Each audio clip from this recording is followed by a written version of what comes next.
University in Washington. Welcome to the Politics Hour starring Tom Sherwood. I'm Kojo Nandi.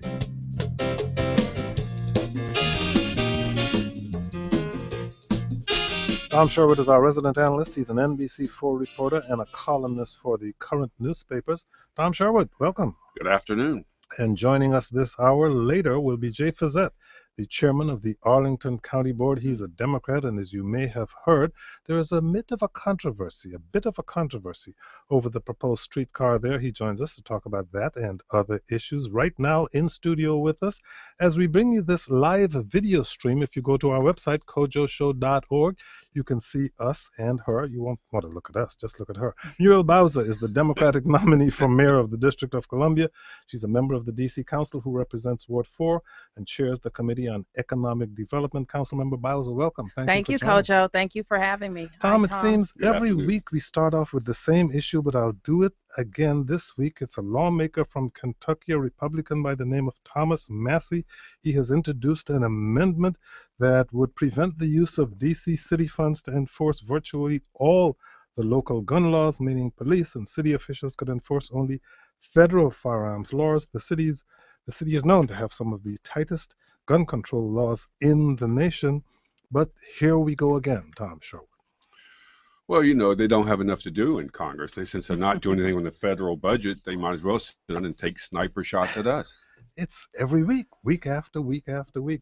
This, of course, may be resolved in the Senate, and it might be struck out completely. Well, generally speaking, in this, Eleanor Holmes Norton, the Campaign for Stop Gun Violence, the Brady folks, all will hope that the Senate will bury this kind of legislation somewhere in a committee meeting somewhere. And always the danger is in a political year, if one of the members of the minority party or even a conservative Democrat tries to get it to the floor, attach it to another bill, then you could be in trouble. Is that what you're hoping for, Muriel? Well, we're certainly relying on our Democratic allies in the Senate to make sure that this doesn't happen. But of course, it speaks to the larger problem of Republicans meddling in the District of Columbia and using the District of Columbia as some kind of a laboratory for the things they can't get done in their own districts.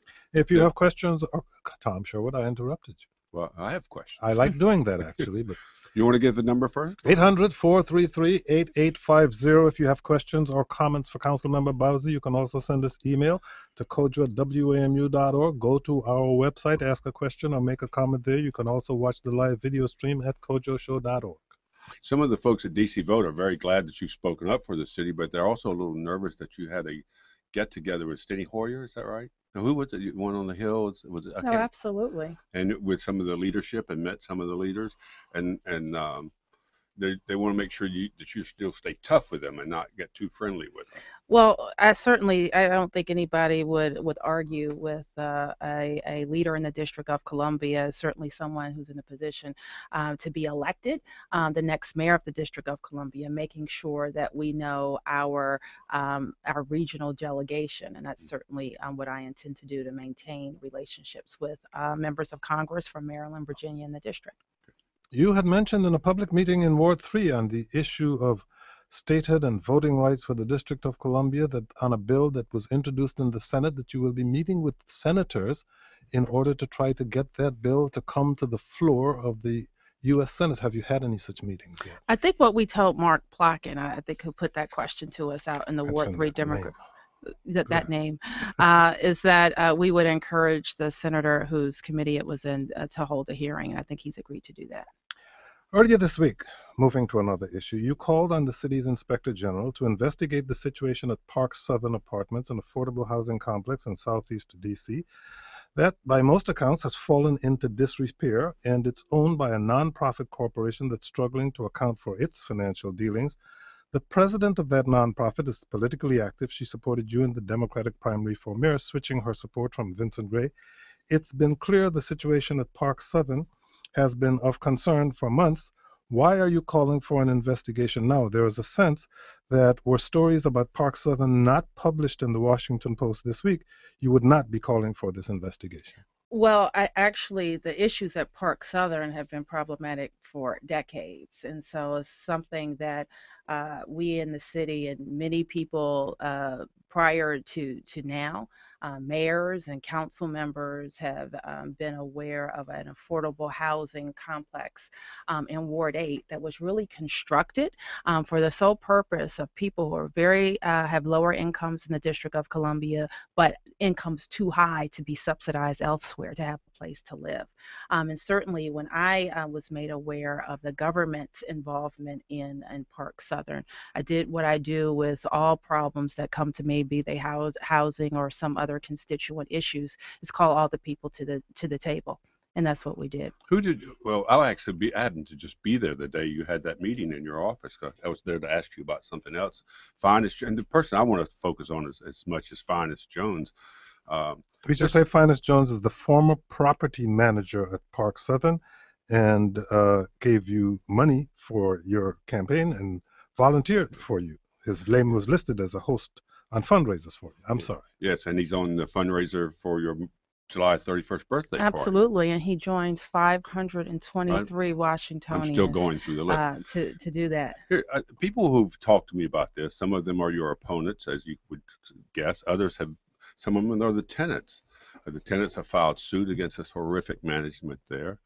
And the people have asked me about it, or someone said, this appears to be a situation where you as the chairman of the housing committee had a choice of trying to reinstate or find out what the management had done to be removed, but haven't taken the sides of the tenants who are suffering mostly through this, and that Finest Jones has not accounted for all of the money that Rowena Joyce Scott, who was the manager there of the corporation that runs her religion out of this building. She's taken 2 apartments, took down the wall. That it's been clearly mismanaged with monies missing. But you, again, as Kojo just said, you didn't call for an investigation No, until actually, after the Post story. no, I have to correct you, Tom, on that point, because what we learned, I learned about issues and problems at Park Southern when 2 of my colleagues actually told me that the government had seized the building. And when I learned that, I had to find facts about what happened at that building. And That so seizure took place April 2nd, is my understanding, but go ahead. I don't know. I think it took place sometime in May. And so at that point, we called the government, we called the people who were running the building to get some information about what was going on. And the government came and provided a lot of facts. And at that meeting, I learned about a lawsuit that the tenants had against the management. We learned about the government's $3 million loan and the fact that it was in default. We learned about the fact that some of the utilities hadn't been paid and there were threats to shut down the building. I also learned what the government's plan was to address it. And so they installed a new property manager. They instructed that property manager to make arrangements for the utilities, make arrangements to have the needed repairs made. And they also should have been doing. Well, I don't know that because from what I understand, he had been there 33 days as the property manager. Well, he certainly had enough time to be trying to buy the building out from under the tenants. No one has said that you have done anything wrong. The most of the complaint is you haven't acted more quickly enough. You haven't called on Finest. You haven't held a public hearing on this. It sounds like a terrible mess, but you haven't called on Finest Jones to pay up the money he owes the city. Get his hands clean, as they say at Well, I DCRA. think that DHCD laid out a plan where they were going to find out exactly what happened, and anybody who owes money would have to pay money.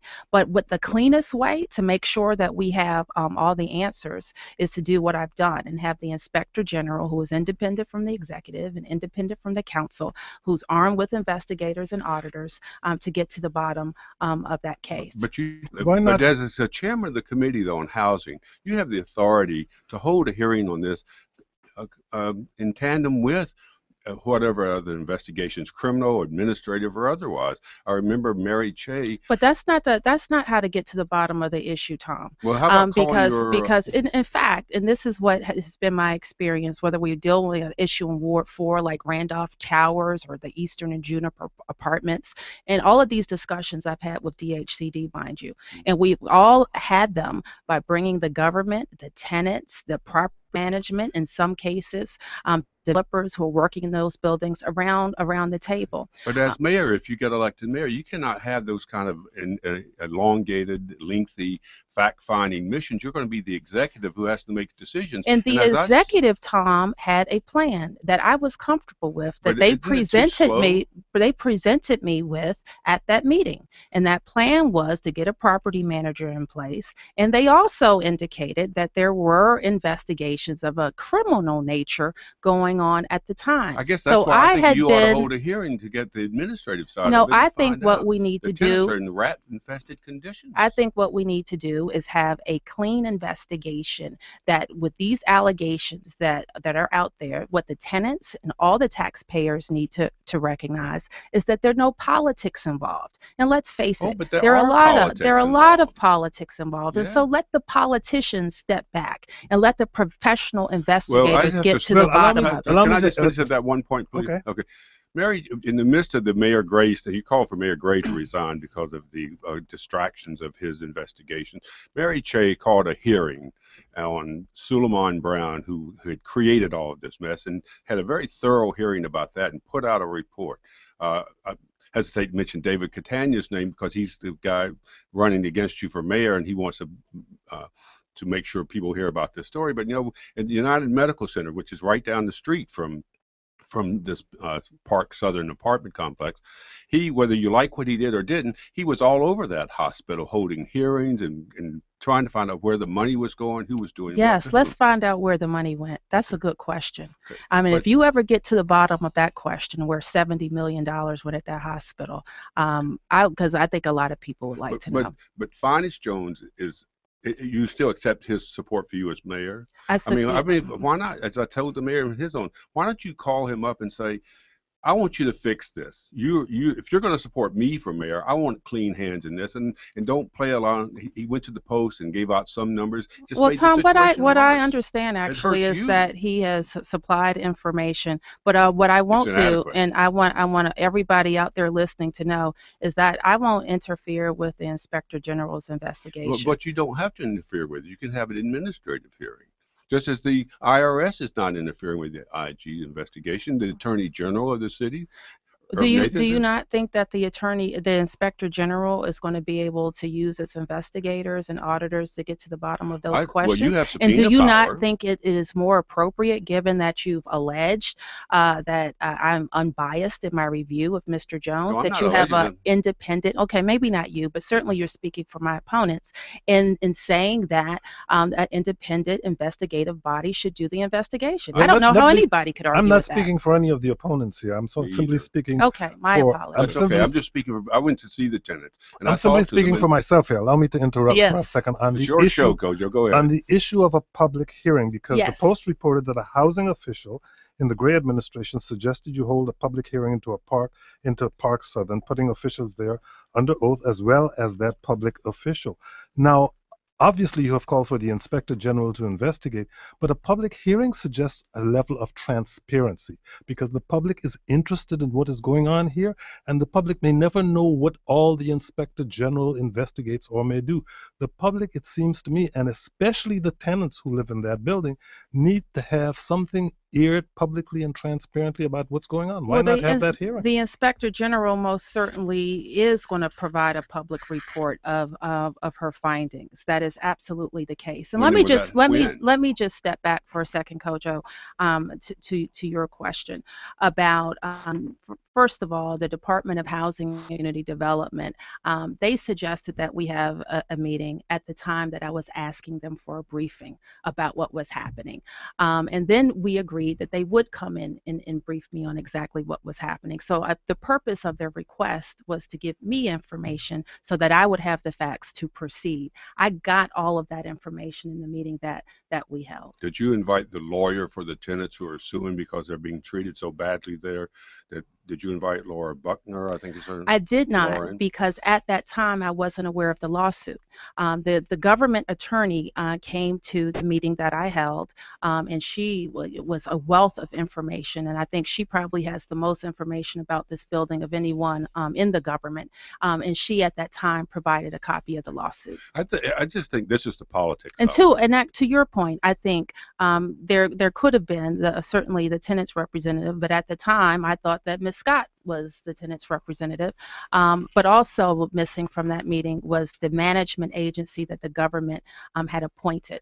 I think they could have also I guess the provided point I some was trying to additional underscore is information. that this has, as you pointed out, been going on for years. It's Yes. certainly been going on for It months. has, well, Well, let me finish. the allegation Let me was it finish has for a not second. gone on for years. Let me say, but The it allegation- certainly But, at Tom, least has been going on. let's be Excuse me, clear. let me finish my Yes. point. It certainly has been going on for months. The point I was trying to make is that everything so far seems to have been going on behind closed doors.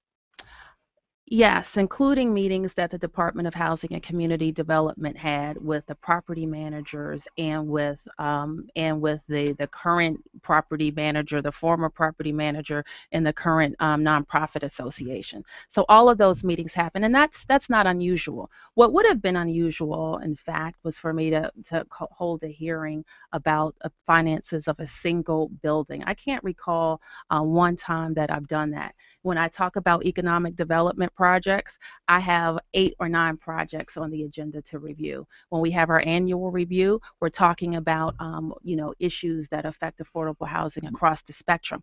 I believed, and I still do, that the way that we were going to get to the bottom of what was going on was to have all of those people around the table at one time, putting the information out there for me to understand. In case I'm- you're I'm- just joining us, our guest is Muriel Bowser. She is the Democratic nominee for mayor of the District of Columbia, a member of the D.C. Council who represents Ward 4. She chairs the Committee on Economic Development. Tom Sherwood is our resident analyst. He's an NBC4 reporter and a columnist for the current newspapers. There are a number of callers on the line, so the lines are busy. If you want to get through, you may want to send an email to kojowamu.org or go to our website, kojoshow.org, where you can also see the live video stream of the show. Wait your turn for badgering Muriel Bowser. It's still ours. Well, I don't know Badger, but knowing how the IG has worked, I know they think there's somewhat different there now, but asking for an IG investigation is almost guaranteeing that there won't be any formal report until after November 4th, when we're up for election as mayor. But at meantime, there are 700. This is not just one little building somewhere. There are 700 low and no income people, working people there, and seniors. I interviewed one of them. She told me she had asked for a refrigerator because her food was spoiling, and she asked for that refrigerator in 2009, and she just got it when the mayor's office took over this place from the bad management by the corporation that was running it and by Finest Jones. If Finest Jones and what's her name? I forget the name, Scott, whatever her name is. If they're your supporters, why don't you, as a candidate for mayor, say that you are disgusted by what you've heard, seen, and read? I am disgusted by it. Hold the public hearing at that place. I mean, it's a miserable place. It's huge. It dominates the skyline on Southern Avenue. It just seems that if you want to be the mayor. Are you interested in show, or are you interested in results? It's not a matter of show. No, I think it is exactly a matter of show. No, I don't think it's show. I think it's substance. No, I think what is substantive is to say that I have met with the Department of Housing and Community Development. They have shown me how they're proceeding with getting that building in order. And that's what it's about. Now, all other of these allegations that are swirling, it is most appropriate for the Inspector General to look at it. But even more than that, I want them to do it just as fast as possible. I want them to do it urgently and completely. 700 tenants. Yes. Who have trouble living in the place where they try to live. And it seems to me more urgent actions needed, whether it's the mayor's race or anything else affecting it. And it's not just a matter of show. It's like going to the building and saying to these folks, as the housing committee chairman, I hear what you're saying, and I'm going to be on this until it gets settled. Absolutely. I didn't want to say that's such much flip. But they're there, and they come out, and they're getting on the bus and trying to go to work and trying to live in a place that needs immediate attention, not some.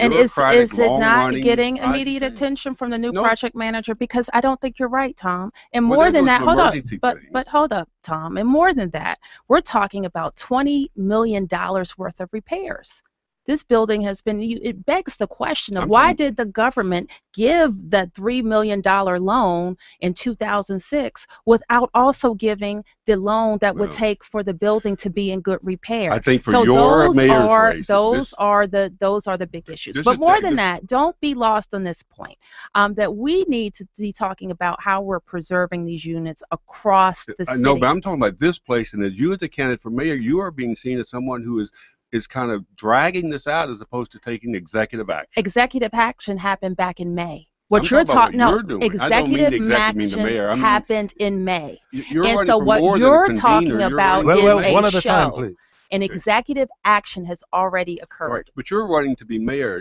more than a Absolutely. convener of And people who have interests. You have to make an executive decision. I'm I just made surprised. you're disagreeing with the decision Well, that I it made doesn't seem. by bringing Well, the executive to the table Well, to fix the problem. allow And me allow me that's to ask executive action, not show. allow me to ask one more question Yes. or make one more point. It seems to me Yes, that sir. what Tom Sherwood and a few other people are saying is that so far this discussion seems to have been characterized and has been a discussion among various individuals who have been involved in either ownership or management of this property, while there are 700 people who are living in this property who need help and attention now. And what And I'm that telling you, as Kojo, is that's exactly what is happening now. how is it happening? It's happening because there was a new manager put in place and throughout given. your supporters. Wait a minute, allow her to finish, please. How is it happening? It is happening because, first of all, there was a big threat of utilities being shut off. Yes.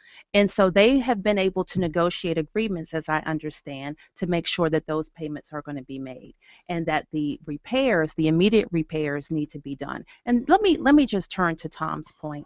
We were very grateful to accept the support of a lot of people across the District of Columbia. So I wouldn't want you to mischaracterize people that have worked hard in Ward 8 for us in some special role. They voted for me.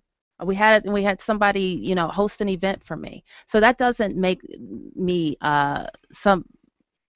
make it strange that they have supported us. I have to cut off this conversation at this point because our callers have been waiting patiently for a long time. They would like to discuss some other Absolutely. issues that are that they are concerned about. And so we'll start with Megan, who is on 8th Street Northeast. Megan, thank you for waiting. You're on the air. Go ahead, please.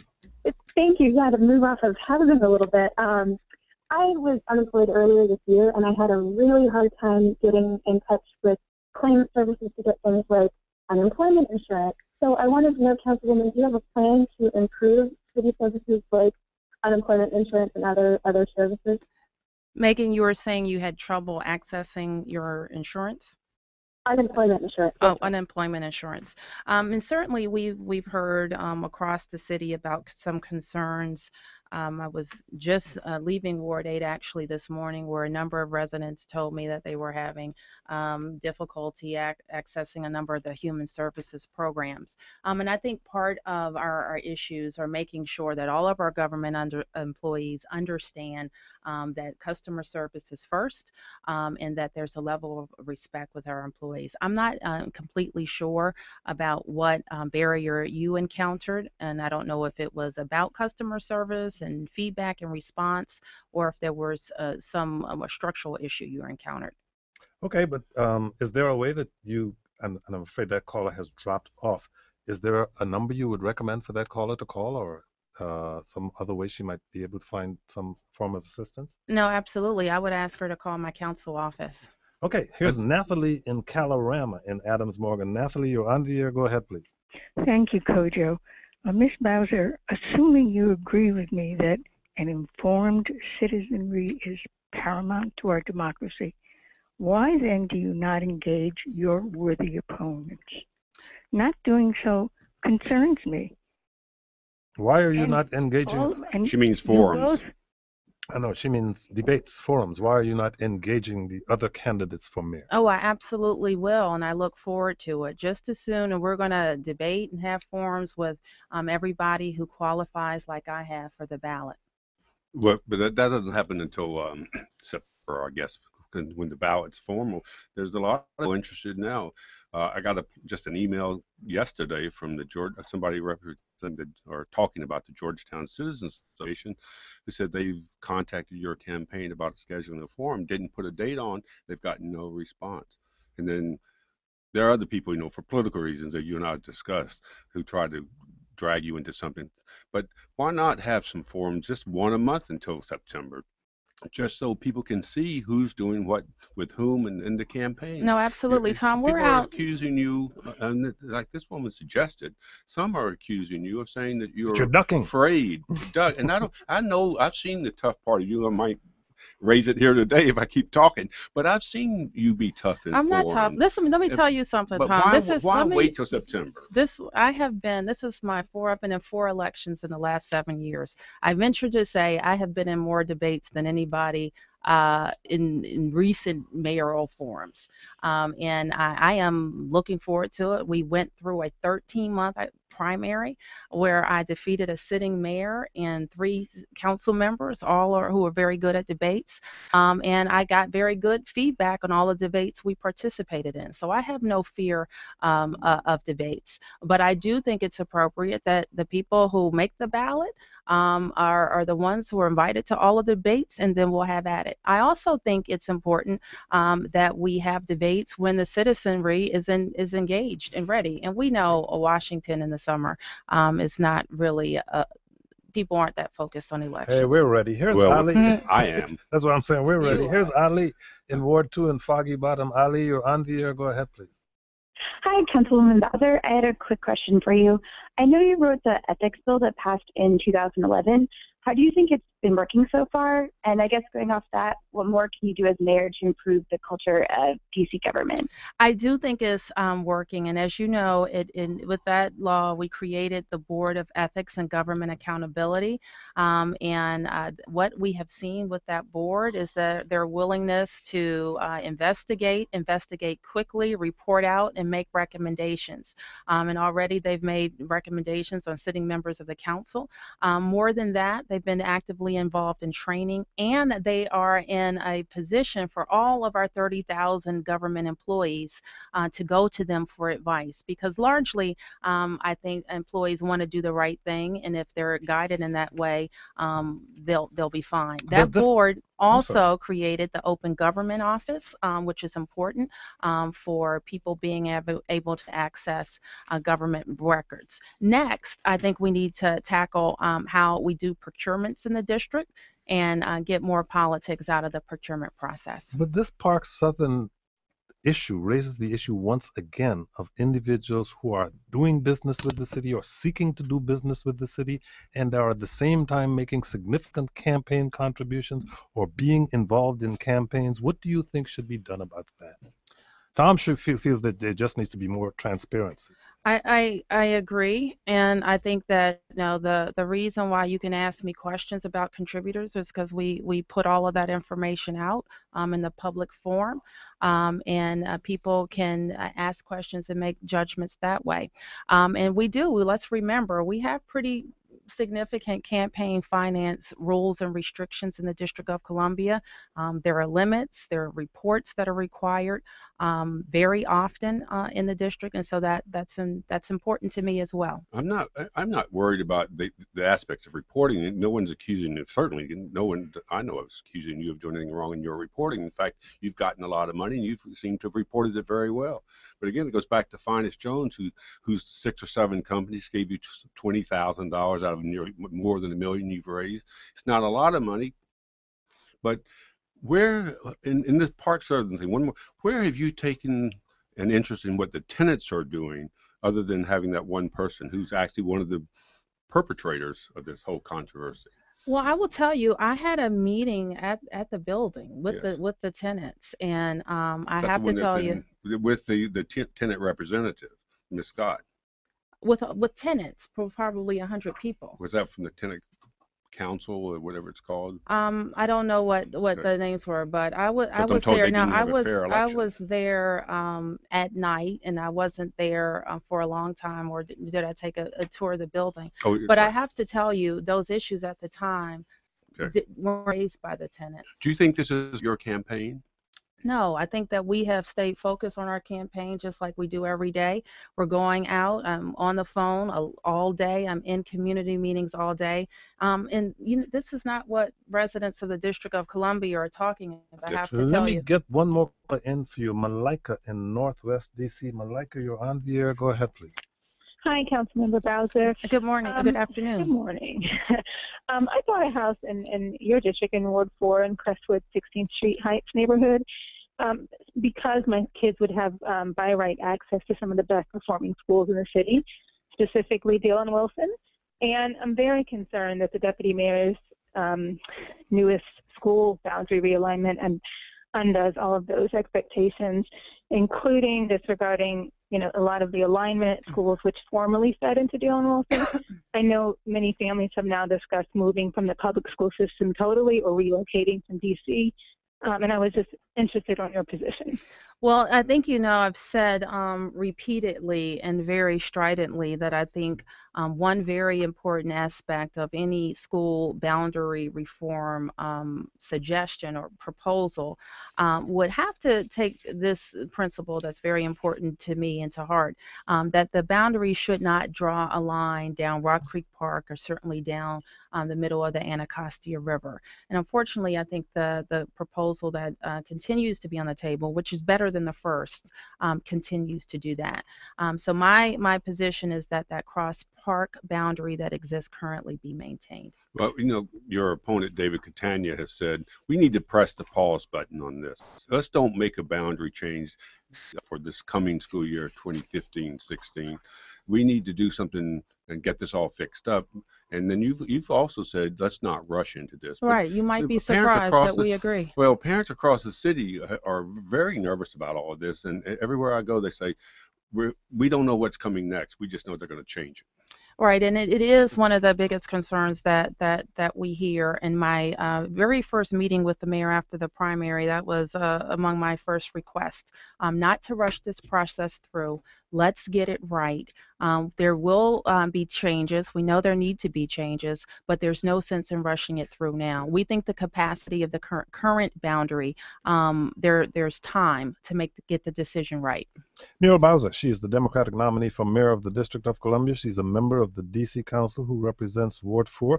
She chairs the Committee on Economic Development. Muriel Bowser, thank you for joining us. That's it? We didn't get to talk about soccer? Oh, I was just about to say she has she does have hearings coming up on the soccer deal. We have another guest who is waiting to appear on this broadcast. We are now ending our sparring session with Muriel Bowser she does have as she prepares for the big fight in November. She does have two public hearings coming up in Southwest and at the World. It's going to be in Southwest at the Reed Center Jay Fazette, next come into Wednesday. this room, please. And on Thursday, it's going to be at Reed itself. Thank you, Kojo. Thank you, Tom. And the tenants want you to reconsider holding that hearing. Tom Sherwood is our resident analyst. He's an NBC4 reporter and a columnist for the current newspapers. If you have questions or comments for Jay Fazette, he is chairman of the Arlington County Board. You can start calling now at 800-433-8850. If you had questions or comments for Muriel Bowser, she's gone, leaving the building. You can hang up now.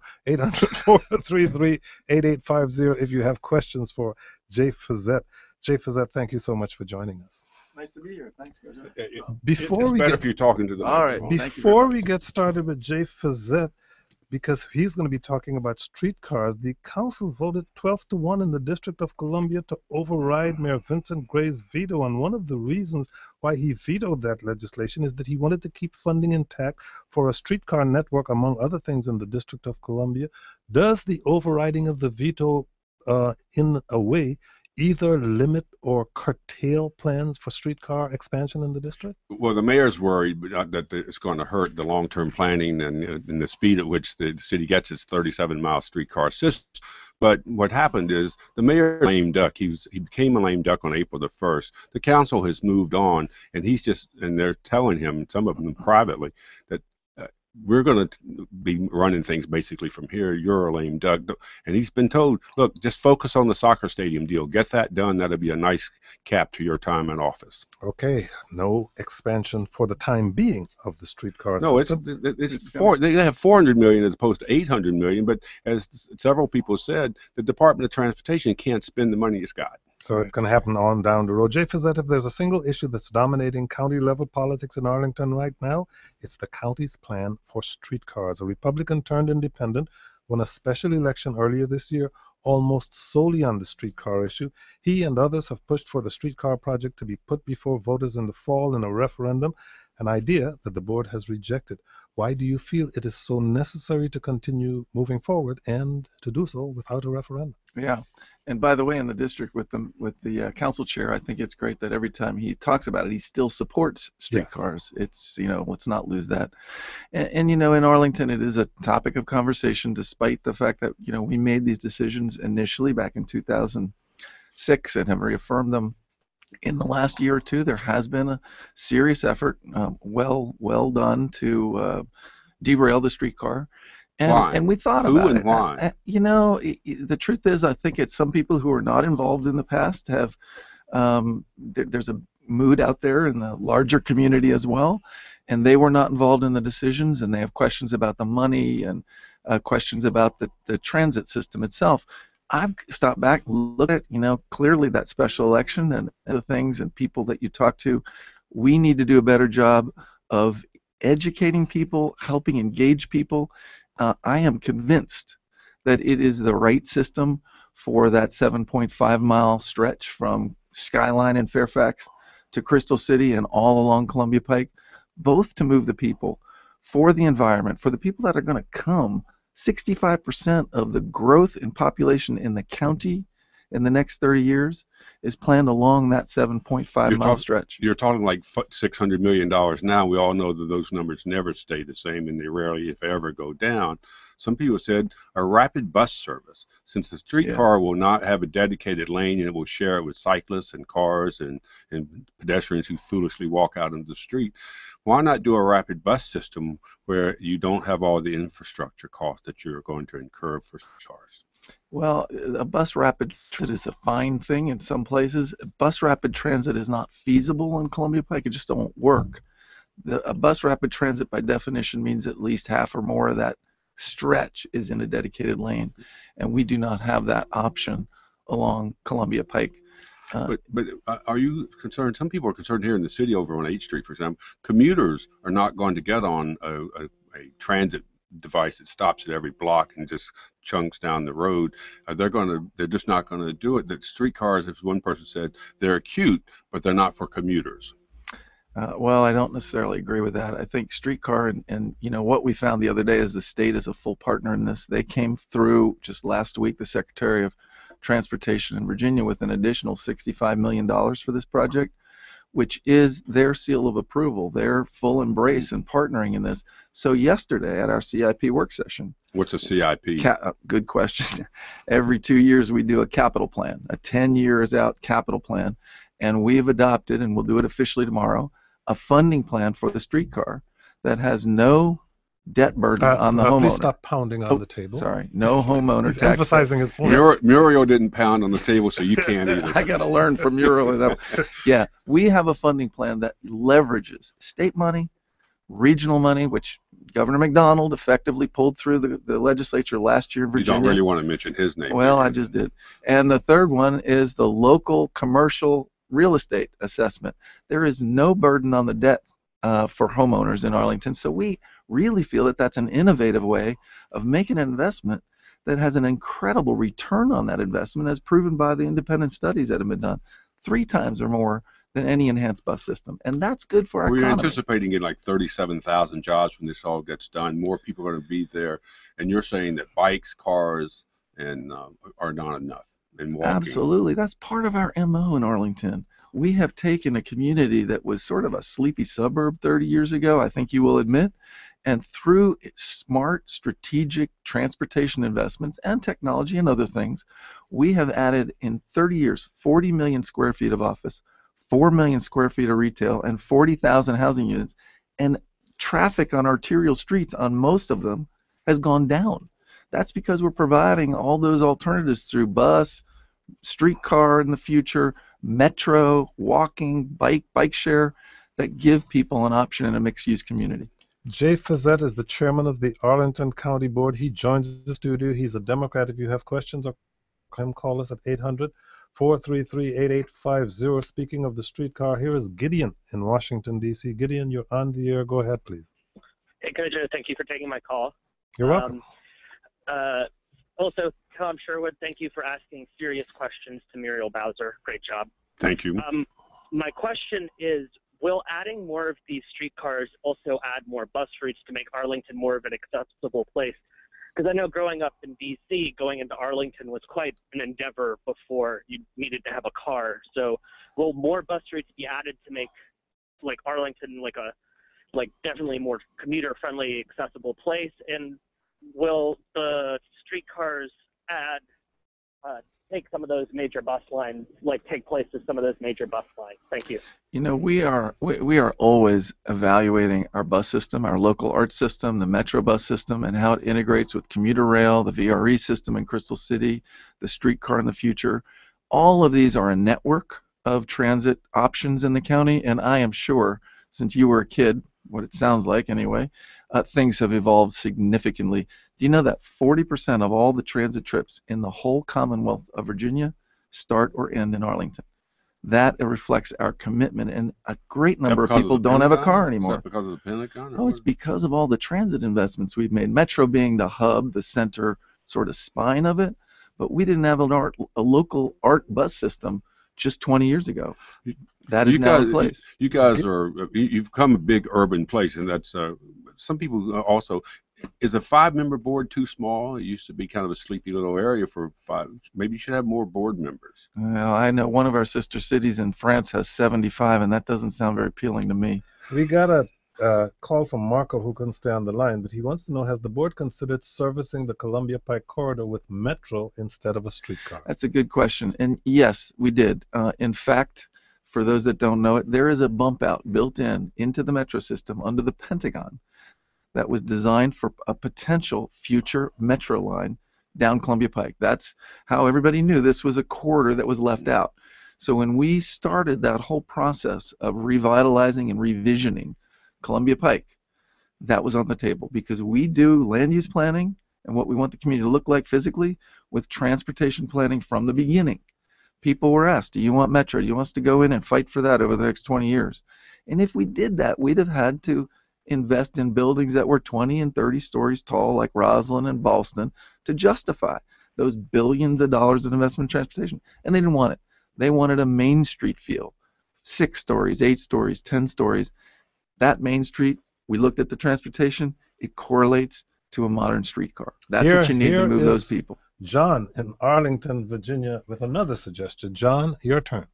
Hi. I'm calling because I believe that the Columbia Pike corridor does need some sort of major transportation mode there, but one option that was not considered in the options that were evaluated was a trolley bus system, in which there are, the overhead wires like you have for the streetcar, stations like you would have, or stops like you have for the streetcar, but no, no rails. This is an electrified system that's used in about 200 cities around the world, and it seems like something that would have been a much less expensive option, but was just not part of the options that were considered. And I'd like to know why not. Why not? Yeah. Well, we're talking about 10 years and 12 years ago, and I think I know what you're talking about, because for a year and a half I lived in San Francisco, and there were 1 or 2 lines of electrified buses. Trolley buses. So they had a little more movement left and right, but I will tell you it felt more like a bus than a streetcar or a light rail system or a rail system. And the advantages of a rail system, and again, as I understand it, are capacity. You're going to get twice as many people in a typical streetcar as in a Metro bus size. Now, you can get it articulated, you get a little bit more than that, but you can't compare to the streetcar. There's also a comfort level and an accessibility issue. So there's also a return on the investment.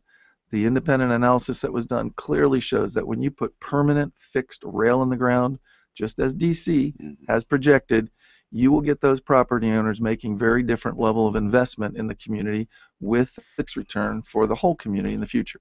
Some of the drivers on Columbia Pike particularly are worried about not having a dedicated lane for the streetcar, and that it will take it will just cause confusion. Do you anticipate there will be some confusion, but people will adjust as the city is hoping on H Street? Yeah.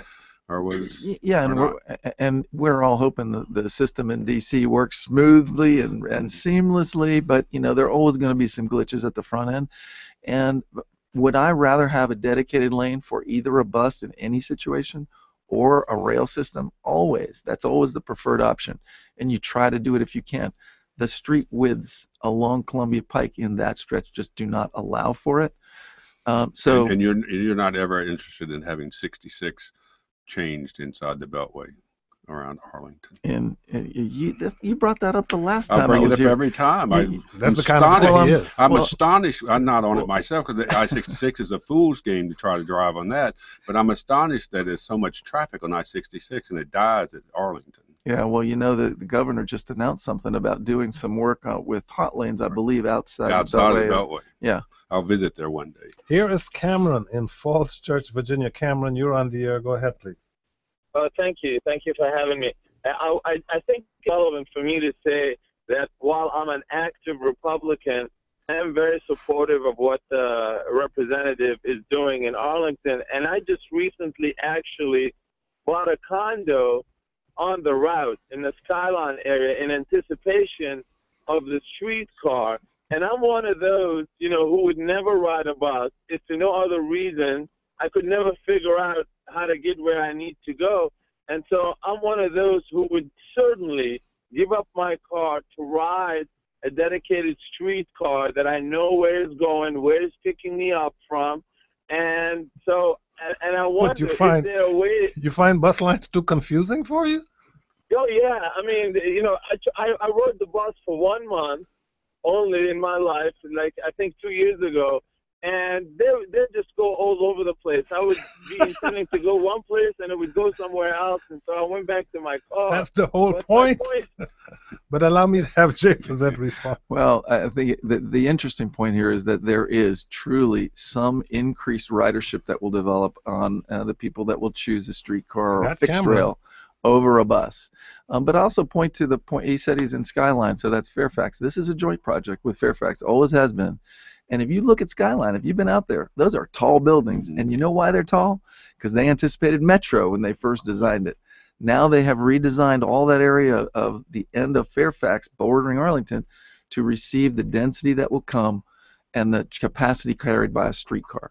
So there is a big difference with that streetcar and the land use plan and the return on the investment you'll get. And Fairfax is planning for it as well. Like, I'm going to the pub, then I'm going home. No, I don't think I missed it. Why not hold a referendum? And people often say, let's have a referendum. Why do you think it's not a good idea to have a referendum on this policy? Yeah, that was, and Kojo did ask that before, so it's a very good question. I will tell you, I grappled with that for quite a while. Thought about it because I know this is a debate in my community, and there are people who are either confused or see both sides of this or don't have enough information and feel they should have that opportunity to vote. So I did take it very seriously, and it took me a long time to figure this out. But the reality is we have always said from the beginning that you will not have any debt increase from general obligation bonds on the taxpayer. And right now, the only authority I have to put anything on the ballot is for money through a general obligation bond. So it's only a technical reason you don't have it, or do you just think that you just shouldn't have public referendum on major policy, because that's why you got elected, and you and your colleagues to make those decisions? It's a combination, but we do put a lot of things on the ballot, and that is, at some level, people can vote that down. So putting some things on the ballot through the general obligation bond authority we have is fine. The flip side, again, and you just referenced this, I lived in California for a year and a half, and my ballot had 100 things to vote on. Virginia is not a referendum state that way. Do I think all public policy should be by referenda? No. Do I think this one could have been? I think that was a fair question because of the magnitude of it. But the bottom line is we've always told the people we had other funds to use to build it, and it would have been technically not possible, but also I think quite confusing. Got to move to another issue because we're running out of time. A lot of people are becoming more and more concerned about rowdy, drunken pub crawls, joint events that county bars have on days like St. Patrick's Day and Cinco de Mayo that have posed bigger public safety and policing challenges. It's my understanding that one of the issues the council will be looking at this weekend is that. What do you feel is the most sensible way forward? Kojo, I think I saw you down at the last pub crawl. But he wasn't. Cameron and me both. He wasn't that naked guy out in the middle of the street that the police were chasing, was he? Oh, please. No. I'm going to go back and look at that I picture. covered my face. That was not me. No, it's pub crawls are sort of a reflection of some of the popularity right there now. We have the highest percentage of 25, 34-year-olds of any locality in America in Arlington, and they're that creative class, and they're having a good time, and that's fine, but they got to be safe, and our responsibility is public safety. So these new groups, this whole concept has just evolved in the last couple of years, where you buy a pass and you move from one establishment to the next, and 99.9% of them are perfectly fine, and then occasionally you get the bad apple. So what can the council pass? What kind of legislation What we pass? directed the manager a couple of months ago to do is come back with a way we can improve this and put the burden, the cost burden of the police enforcement on those establishments and the promoters. Because right now it falls outside of special events policy. We will be dealing with a recommendation to bring it in and put that burden on those who are benefiting. Have time for one more quick question from Adium in Arlington, Virginia. Adium, you only have a minute. Go ahead, please. Hi. I have a question regarding signage. I have a small business in Arlington at 1919 Northland, and we were not able to get a sign, two signs put up, although all small business retail was supposed to get 3 signs, because our building would have to opt out of all the new buildings, I guess, can only have 1 roof sign. It's really hard to compete against the Starbucks. What could she do about that? Yeah. Signage. We have 30 seconds. First of all, to know your situation, just email me at my office and we'll look into it. But signage is a big issue. It's one of our assets. We've got a great skyline, and a lot of businesses want to use that, mark themselves. And then we have signage on small business. Again, many of those, as referencing the earlier conversation, have moved to Columbia Pike because they anticipate the streetcar. So let me know and we'll figure it out. Jay Fazette is chairman of the Arlington County Board. He's a Democrat. Jay, good to see you. Thank you for joining. Nice to see you guys. Thanks. Tom Sherwood is our resident analyst. He's an NBC4 reporter and a columnist for the current newspapers. Tom Sherwood, Have it was a a good pleasure. weekend. Have a Thanks. nice weekend yourself. And thank you all for listening. I'm Kojo Namdi.